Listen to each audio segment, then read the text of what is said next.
तो सनातन और मानस पर महाभारत लगातार जारी है। मुख्यमंत्री योगी आज महाराष्ट्र के दौरे पर रहे, जहां उन्होंने सनातन को लेकर एक बड़ा बयान दिया है। सीएम योगी ने कहा है कि सनातन धर्म से छेड़छाड़ मानवता के साथ खिलवाड़ है।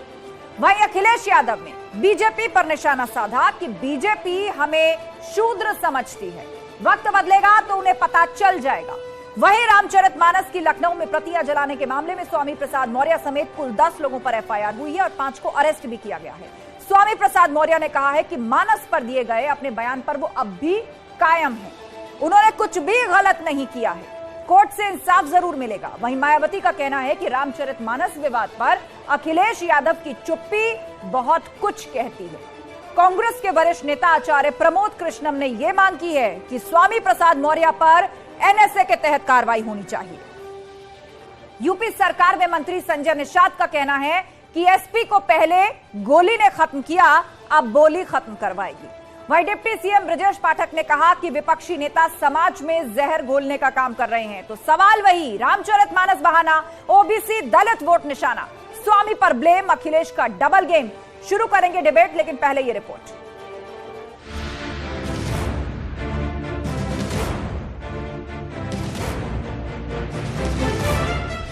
सनातन का अपमान नहीं सहेगा हिंदुस्तान।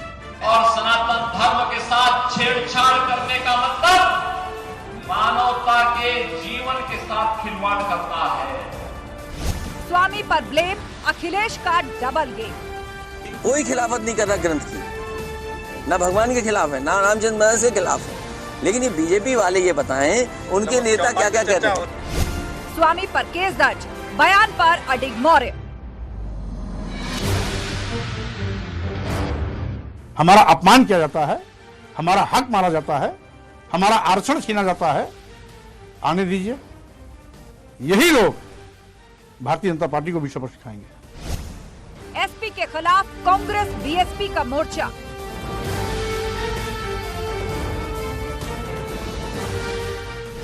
मानस पर बिगड़े बोल, स्वामी प्रसाद मौर्य के खिलाफ संत समाज। उनके ऊपर 21 लाख का इनाम घोषित करते हैं। स्वामी प्रसाद मौर्य का जो भी सर तन से जुदा करेगा उसको राजू दास 21 लाख का इनाम देंगे।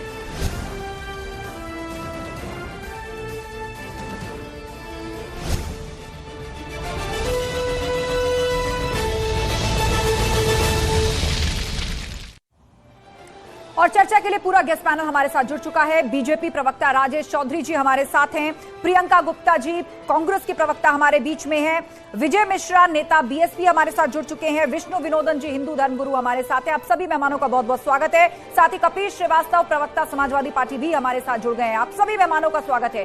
चर्चा विस्तार से करें, सबसे पहले 30 सेकंड के अंदर आप लोगों की बात सुन लेते हैं। ओपनिंग रिमार्क शुरुआत कर रहे हैं राजेश चौधरी आपसे। 30 सेकंड के अंदर समाजवादी पार्टी ने खुला ऐलान कर दिया है कि 2024 के लिए जो पॉलिटिक्स है मुस्लिम, दलित और ओबीसी की नई सोशल इंजीनियरिंग पर होगी। और रामचरितमानस, तुलसीदास और उसकी चौपाइयां, उसको लेकर के जो विरोध है वो पार्टी के अंदर से रोज नए नए नेता बयान दे रहे हैं और स्वामी प्रसाद मौर्य का समर्थन कर रहे हैं। समाज में यह मैसेज देने की कोशिश की जा रही है कि यह तो पुरातन काल से होता आया है, पिछड़ों पर अत्याचार। 30 सेकंड। देखिए आस्था जी, मैं भी पिछड़े समाज से आता हूं और कोई भी पिछड़ा व्यक्ति रामचरितमानस का अपमान नहीं करना चाहेगा। ये उत्तर प्रदेश के अंदर दंगे भड़काना चाहते हैं। अखिलेश यादव के समय पे जो दंगे होते थे उत्तर प्रदेश में, लोग सड़कों पे आए, आगजनी हो, लोग मरे, पुलिस गोलियां चलाए, त्राय त्राय पूरे उत्तर प्रदेश के अंदर हो, इसकी साजिश रची जा रही है और इसके पीछे केवल अखिलेश यादव है। सरकार के खिलाफ कोई मुद्दा इनके पास है नहीं, कहीं कोई दूसरा इशू इनको मिल नहीं रहा, तो ये चाहते हैं कि उत्तर प्रदेश में आग लगे, देश के अंदर। ठीक है, 30 सेकंड पूरे। इसी की साजिश रच 30 सेकंड पूरे राजेश चौधरी जी, ग्रंथ को जलाने का जो आरोप आपने लगाया है 30 सेकंड में, उसी की प्रतिक्रिया कपिल श्रीवास्तव जी आपसे। समाज में वैमनस्यता फैलाना चाहती है क्या समाजवादी पार्टी? जिस तरह राजेश चौधरी कह रहे हैं कि इस तरह से तो आपने करोड़ों लोगों की आस्था को असम्मानित किया है, उसको अपमानित किया है। रामचरितमानस पर उंगली उठाई जा रही है, उसकी चौपाइयों को कटघरे में खड़ा किया जा रहा है। 30 सेकंड। देखिए, सबसे पहली चीज तो कह दें कि भारतीय जनता पार्टी को खुद पहले दर्पण देखना चाहिए। इन्हीं के पार्टी के अंदर मंत्री बनाए गए हैं वो स्वामी क्या नाम है इनका, ये संजय निषाद जी, उन्होंने माता कौशल्या के कोख को गाली दी, भगवान राम को मां की गाली देने का काम किया, सिंगी ऋषि को उनका पुता बताया था, भगवान दशरथ से उनका पितृत्व का अधिकार छीनने वाली पार्टी को सपोर्ट करने वाली पार्टी, जिन्होंने उनको परितोष समेत ये मंत्री परिषद का एक कैबिनेट मिनिस्टर बनाया है, तो भारतीय जनता पार्टी भगवान राम को मां की गाली दिलाने वाली पार्टी है। इसके विरुद्ध कब कार्रवाई? ठीक है, और संजय निषाद जी के विरुद्ध कब कार्रवाई हो? ठीक है, जवाब लेंगे। रुक करते हैं प्रियंका गुप्ता जी का, कांग्रेस की प्रवक्ता हमारे साथ है। 30 सेकंड के अंदर आचार्य प्रमोद कृष्णम मांग कर रहे हैं कि एनएसए लगाया जाना चाहिए स्वामी प्रसाद मौर्य के ऊपर। एफआईआर दर्ज हो चुकी है, लगे हाथों रामचरितमानस और राम पर हो रही राजनीति पर कांग्रेस भी कूद पड़ी है। आस्था जी, कांग्रेस किसी भी राजनीति में कूदने की जरूरत नहीं महसूस करती, क्योंकि कांग्रेस का एक ही एजेंडा है, वो है कि कन्याकुमारी से लेकर कश्मीर तक जो यात्रा की गई थी वो भारत जोड़ने की यात्रा थी। इसलिए कांग्रेस पार्टी किसी भी तोड़ने वाली विचारधारा के साथ न खड़ी होती है, न वाद करती है, न विवाद करती है। आज इस देश में जो गंगा जमुनी तहजीब है, जो हमारे भाई बहन आपस का प्यार है, वो उसको कांग्रेस और मजबूती के साथ सामने लाना चाहती है। इसीलिए इतनी लंबी यात्रा, लगातार 4000 किलोमीटर से ज्यादा की यात्रा चली जा चुकी है और आज उसका अंत भी है। तो मैं समझती हूँ कि ये समय पूरा फिलहाल प्रियंका जी, आगे विस्तार से आपकी बात को सुनेंगे। रुक करते हैं विजय मिश्रा जी, नेता बीएसपी हमारे बीच में हैं। बहन जी की तरफ से ट्वीट किया गया है विजय मिश्रा जी, और सपा और बीजेपी को राम के नाम पर राजनीति करने वाली पार्टियां, मतलब दोनों को एक समान बताएंगे। आप खुद को पृथक रख रहे हैं, आप खुद को अलग बता रहे हैं, कैसे? आस्था जी, अभी आपने चौधरी जी ने बोला और श्रीवास्तव जी ने बोल दिया, ये दोनों दल केवल देश में वैमनस्यता फैलाने का काम करते हैं, धार्मिक उन्माद फैलाने का काम करते हैं। एक पार्टी के नेता का नाम कार सेवकों को मारने में लिया जाता है। आज अगर योगी जी के बारे में टिप्पणी कर ली जाए तो 24 घंटे में वो आदमी गिरफ्तार हो जाता है। स्वामी प्रसाद मौर्य जी ने इतना बड़ा बयान दिया, करोड़ों हिंदुओं की आस्था के साथ खिलवाड़ किया, उनके खिलाफ अभी कोई कार्रवाई नहीं हुई। केवल 5 लोग जो पकड़े गए वो केवल छुटभइये थे, लेकिन स्वामी प्रसाद मौर्य के ऊपर कब कार्रवाई होगी, कब उनके घर पर बुलडोजर चलेगा, मैं भाजपा से पूछना चाहता हूं। नहीं चलता है, ओपनिंग रिमार्क्स का वक्त पूरा। आप मांग कर रहे हैं कि अरेस्टिंग स्वामी प्रसाद मौर्य की भी होनी चाहिए। ठीक है, लौटेंगे आपके पास। विष्णु विनोदन जी, हिंदू धर्मगुरु विष्णु विनोदन जी, अब यहाँ पर मांग ये आ रही है, जब से रामचरितमानस और श्री राम पर सवाल उठाए गए हैं, कहा जा रहा था कि कोई और धर्म होता तो सर तन से जुदा हो जाता, लेकिन अब तो इनाम की घोषणाएं इस तरफ से भी हो रही हैं। आपको कानून पर भरोसा नहीं है? 30 सेकंड जी, वही इस देश में देखा गया है कि प्रधानमंत्री को गाली दी जाती है, राष्ट्रपति को गाली दी जाती है, देवी देवताओं को गाली दी जाती है, और ये कोई और नहीं, हिंदू धर्म के ही लोग, जो हिंदू धर्म से निकले हुए हैं, वो लोग गाली देते हैं। आप गाली दीजिए ना, दाऊद इब्राहिम को एक बार गाली देख के दिखाइए तो आपको पता चल जाएगा कि आप कितने पानी में हैं।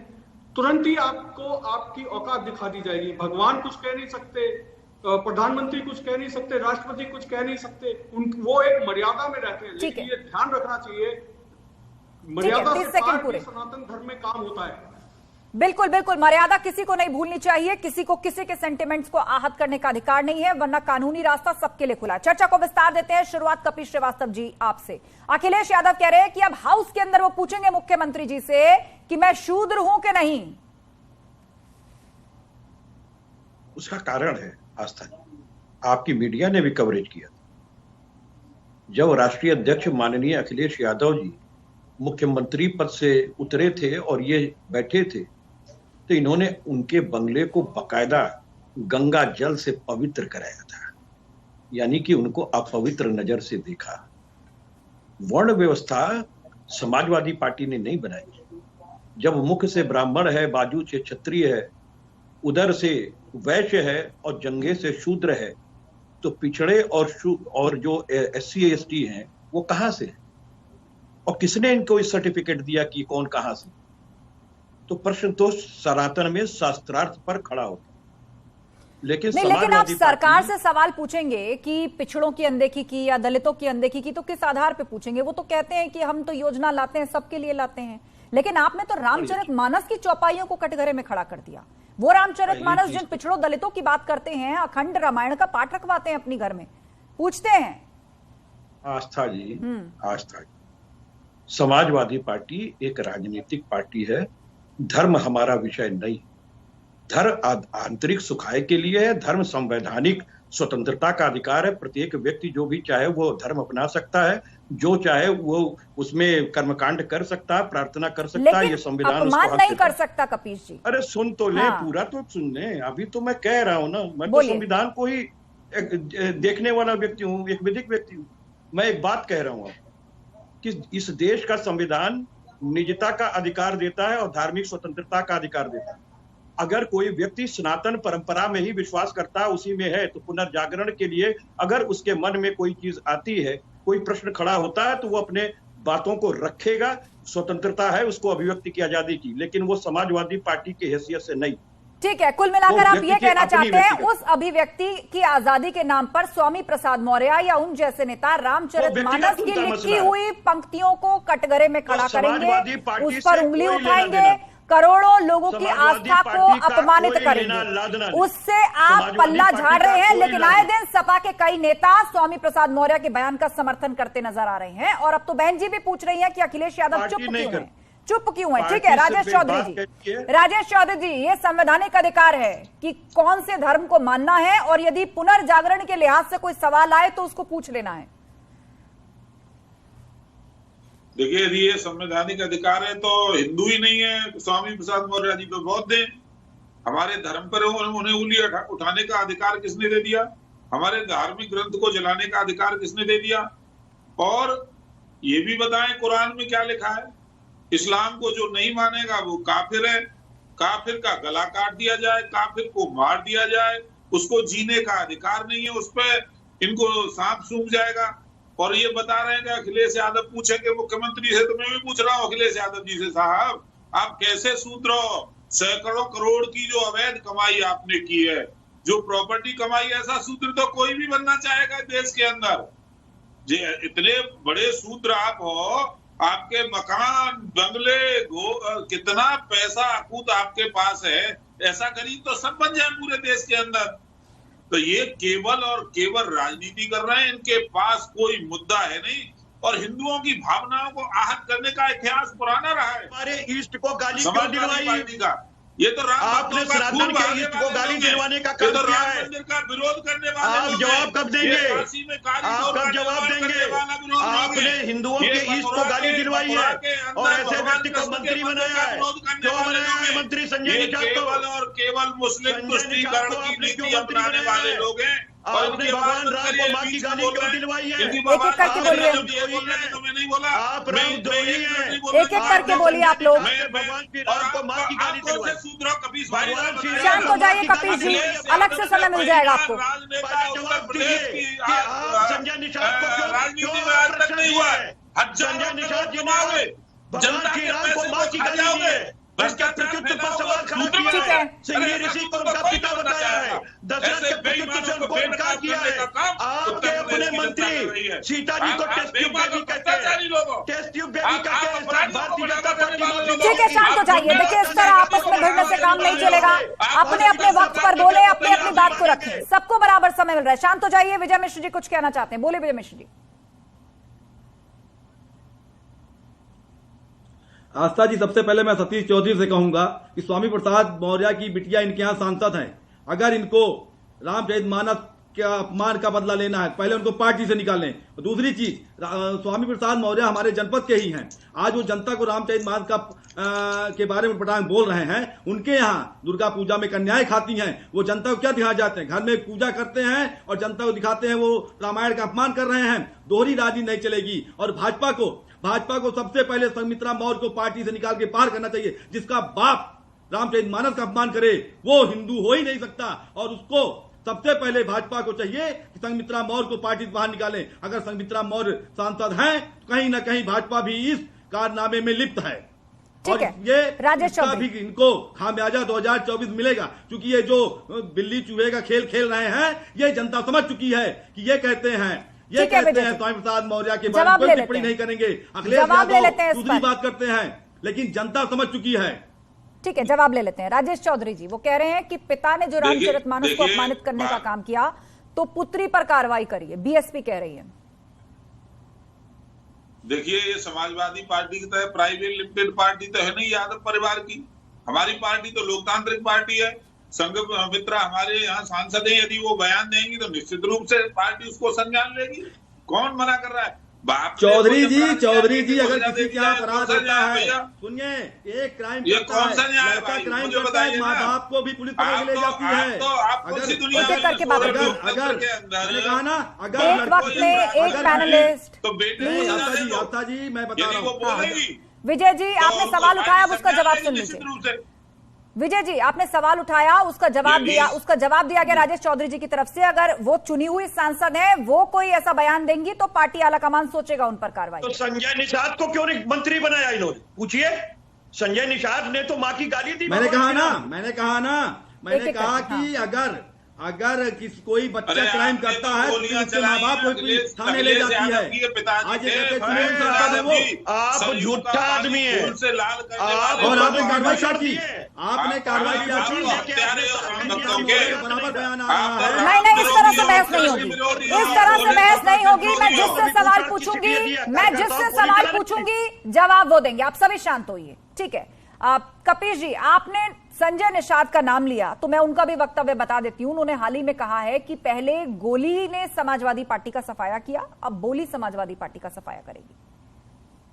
देखिए, सबसे पहली चीज तो यह है कि संजय निषाद ये बताएं, पहले लाठी तो भारतीय जनता पार्टी के हाथ खा कर तोड़ लिए थे अपने में, जब वो हमारे यहाँ से उनके पुत्र सांसद थे, और उस समय उन्होंने स्पष्ट कर दिया था ये गोली चलाने वाले लोग नहीं है। और सबसे बड़ी बात, अगर राम भक्तों पर गोली चलाने का काम अगर समाजवादी पार्टी के नेता किए होते तो राजेश जी शांत हो जाइए, राजेश जी शांत हो जाइए, जवाब देने दीजिए कपीश जी को। ये कौन सी बात कर रहे हैं? मैं दोबारा समय दे दूंगी। राजेश जी शांत होइए, सवाल कपीश जी से। बोले कपीश जी। मैं सीधी बात एक बात कह रहा हूँ कि इन्होंने कार्यकर्ताओं पे गोली चलाने के लिए नेताजी को पद्म विभूषण का सेकंड नागरिक सम्मान दिया है क्या? अरे ये तो खुद ही मानते हैं कि नहीं है। और दूसरी चीज, आप सबसे बड़ी बात यह है कि सीआरपीसी का अध्ययन कर लीजिए विधायक जी। अब तो आप माननीय विधायक हो गए ना, विधि बनाते हैं। सीआरपीसी में बताइए कि गोली चलाने के आदेश देने का पावर अर्ध न्यायिक मजिस्ट्रेट के अलावा किसी को है क्या? और दूसरा, जो जांच होती है इसके बाद, उस जांच में आपकी पार्टी इतने दिनों से है, क्यों नहीं किसी को जेल भेज दी अगर गलत था तो इसलिए बिना मतलब की राजनीति छोड़ दीजिए। रामद्रोही हैं आप, भगवान राम को माँ की गाली दिलाते और ऐसे लोगों को बहुत संगीन आरोप आपने लगाया है, बहुत संगीन आरोप आपने लगाया है। मैं विष्णु विनोदन जी का भी रुख करूंगी। रामद्रोही शब्द का इस्तेमाल यहां पर हुआ है। उससे पहले राजेश चौधरी जी 20 सेकंड के अंदर इसका जवाब, फिर विष्णु विनोदन जी। देखिए, रामद्रोही हैं, राम भक्तों के हत्यारे हैं, अन्यायकारी हैं, हिंदू विरोधी हैं और इस देश में अस्थिरता फैलाना चाहते हैं। ये नहीं पचा पा रहे कि इस देश का प्रधानमंत्री पिछड़ा है, इस देश की राष्ट्रपति महिला एसटी से आती है, देश का उपराष्ट्रपति पिछड़े वर्ग से आता है, नहीं पचा पा रहे। ये पिछड़ों की बात कर रहे हैं, पिछड़ों को क्या दिया है इन्होंने बताया ना जरा। अरे हम दे रहे, ये प्रधानमंत्री को नहीं पचा पा रहे, राष्ट्रपति को नहीं पचा पा रहे, उपराष्ट्रपति को नहीं पचा पा रहे।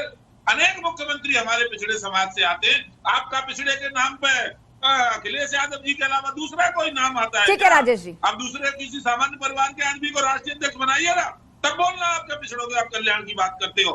सोने के चम्मच भूमि लेकर पैदा हुए अखिलेश यादव पिछड़े। ठीक है, बात आ गई आपकी राजेश जी, बात आ गई। शांत हो जाइए। विष्णु विनोदन जी का रुख कर रही हूं मैं। शांत होइए कपीश जी, राजेश जी, आप दोनों अपनी अपनी बात पूरी कर चुके हैं। विष्णु विनोदन जी, आप चूंकि धार्मिक गुरु हैं और एक अलग ही दृष्टि से, अलग ही संदर्भों से चीजों को समझाते हैं, आगे रखते हैं, कभी सोचा था, किसी ने कल्पना की थी कि रामचरितमानस से भी भारतीय राजनीति के लिए कोई सोशल इंजीनियरिंग का फॉर्मूला निकलेगा? दलितों पर अत्याचार का एग्जाम्पल दिया जा रहा है रामचरितमानस की चौपाइयों का अर्थ निकाल के अपने हिसाब से, ओबीसी पर अत्याचारों की बात की जा रही है।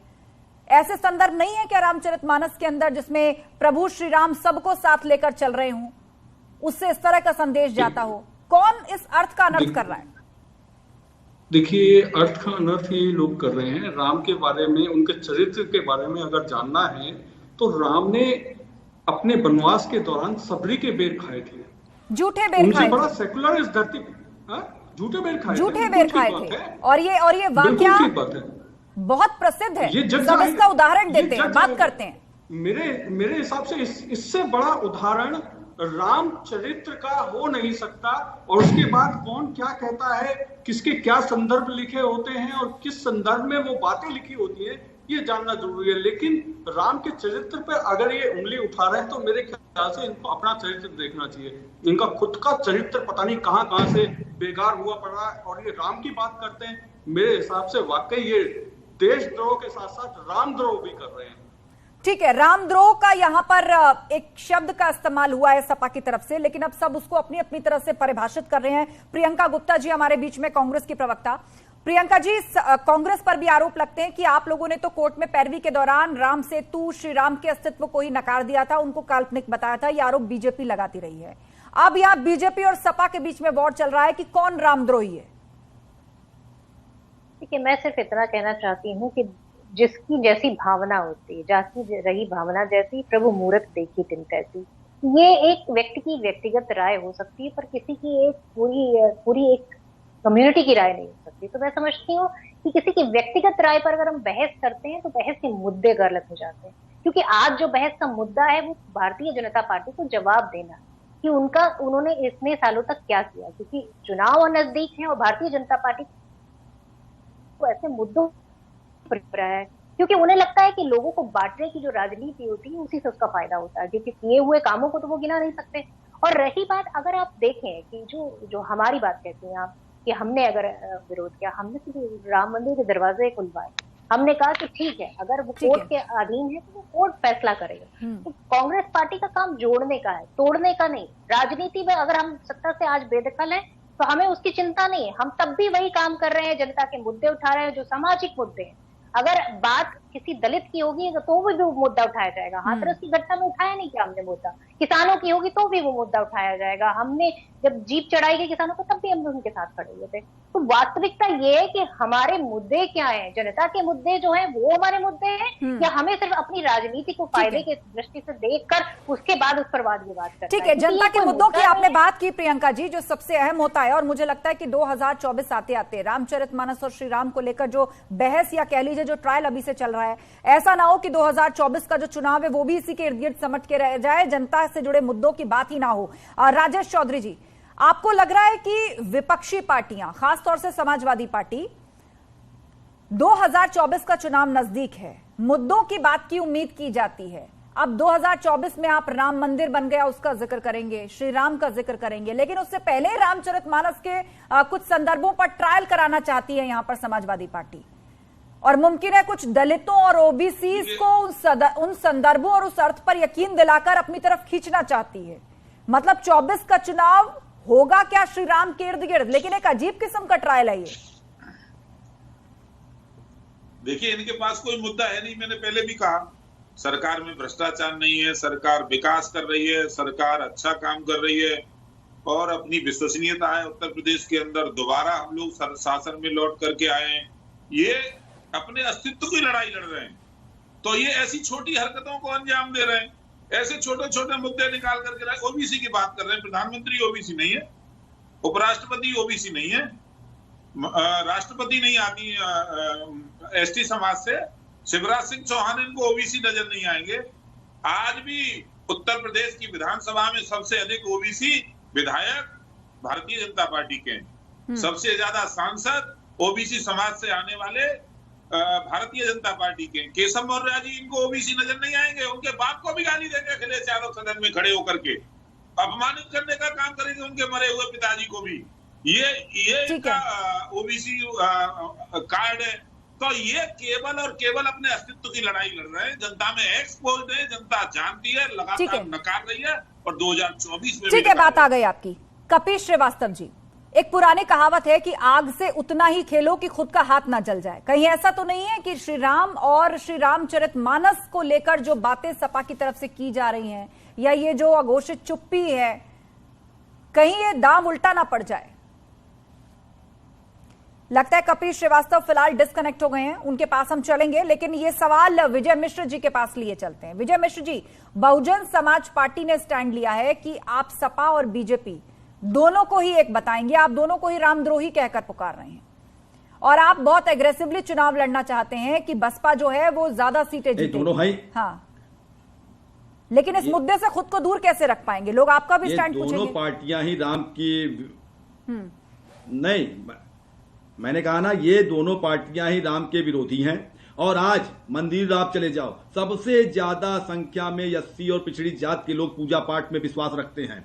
आज स्वामी प्रसाद मौर्य जी बोल रहे हैं, जब उनके पैर में चोट लगती है उनके मुंह से भी हे भगवान निकलता होगा, वो और किसी का नाम नहीं लेते होंगे, लेकिन आज वो जिस तरह समाज में व्यवस्था फैला रहे हैं ये बहुत गलत है। और मैं तो कहता हूं, कांवड़ जब उठता है सबसे ज्यादा एससी बीसी कांवड़ उठाते हैं। अयोध्या आप चले जाओ, दर्शन करने लोग सबसे ज्यादा एससी बीसी जाते हैं। अरे कितने एससी बीसी को बहकाएंगे? ठीक है विजय मिश्री, लेकिन डिबेट अंतिम पड़ाव में मैं चाहती हूँ, एक महत्वपूर्ण सवाल है आपके लिए विजय मिश्र जी, एक महत्वपूर्ण सवाल है, मैं चाहती हूँ कि जल्दी से आप उसका जवाब दें। समाजवादी पार्टी की राष्ट्रीय कार्यकारिणी हुई थी और हाल ही में बसपा को छोड़कर कई अंबेडकरवादी लीडर्स ने सपा को ज्वाइन किया। उनको बहुत महत्वपूर्ण स्थान दिया गया है उस राष्ट्रीय कार्यकारिणी में, सीधा महासचिव बनाया गया। आपको लग रहा है कि कांशीराम फॉर्मूले को कहीं ना कहीं हाईजैक करके एसपी चल रही है? मुस्लिम दलित के साथ ओबीसी की सोशल इंजीनियरिंग और दलित लीडर्स को बहुत प्रेफरेंस दी गई है।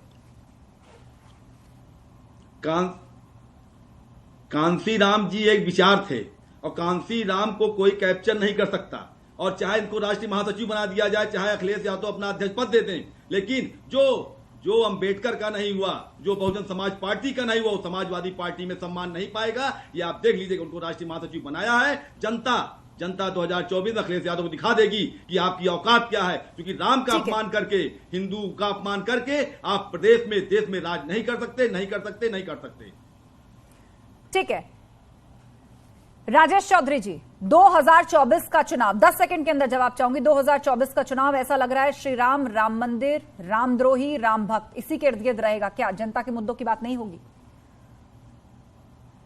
जनता के मुद्दों की बात भी होगी और कोई हमारी धार्मिक आस्था को चोट पहुंचाएगा तो उसकी भी बात होगी।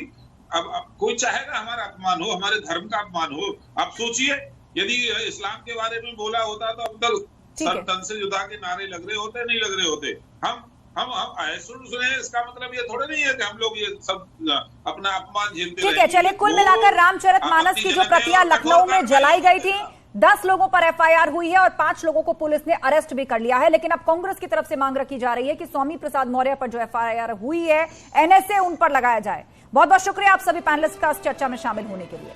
तो कुल मिलाकर 2024 की जंग जैसे जैसे नजदीक आ रही है, राम मंदिर, श्री राम, रामचरितमानस और ये जो धर्म का ट्रायल है, ये फैलता ही जा रहा है। और समाजवादी पार्टी का क्लियर कट स्टैंड है, रोज आए दिन नेता रामचरितमानस और उसकी चौपाइयों को लेकर विपरीत बयान देते हैं और उसका क्लियर कट स्टैंड है कि वो इस ट्रैक पर आगे बढ़ेगी। मुस्लिम, दलित और ओबीसी का जो गठजोड़ वो बना करके रखना चाहती है, और साथ ही चूंकि बीजेपी राम मंदिर को आगे करेगी 2024 में, तो उससे पहले रामचरितमानस को और उसकी चौपाइयों को कटघरे में खड़ा कर कुछ हिंदू वोट बैंक जिसमें ओबीसी और दलित है, उनको अपनी तरफ करने की कोशिश के तौर पर भी देखा जा रहा है। महाबहस में इतना ही, आगे आपको दिखाते हैं हमारा खास कार्यक्रम।